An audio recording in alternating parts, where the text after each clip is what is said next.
Now I just put some screws back behind there, some 2 long screws, pre-drilled those, rammed those in there, and I think I sucked that hinge or that jamb over a little bit, but see, that's just a 4x4 post. There's some trim on it, there's a window over here, so it's not going to be pushed over very far, but I think it might have done it. I have not closed the door yet. You're going to see what I see for the first time.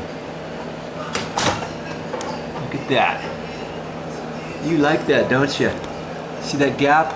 That's exactly where it's supposed to go. Look at that. Isn't that a thing of beauty? Oh yeah. This should close fine. It was closing before. It's closing fine still because it's exactly where it's supposed to be. And see this gap, it's even a little bit closer.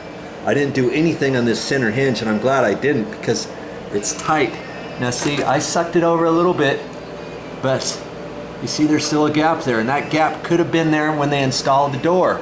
They might not have installed this jamb exactly correct, but up along here, the gap looks fine.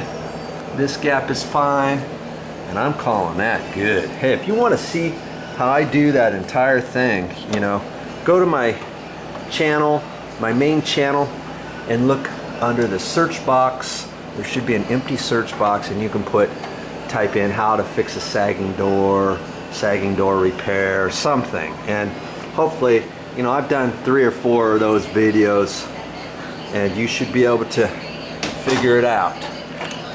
All right. Hey, all I can say is keep watching my videos. I am going to put up more and more videos. If some of these do not pertain to you, not all these videos are going to pertain to you, mind you. You know, maybe only a handful, but every time you watch a video, you might get something that you learn from what I'm saying. Even if it's worth 10 seconds and you have to watch a video for 5 minutes and you get a 10-second tidbit, you have just learned something, you have just gained knowledge, and knowledge is key, and knowledge is powerful. That's all I got for this time, but I'll be back with more videos.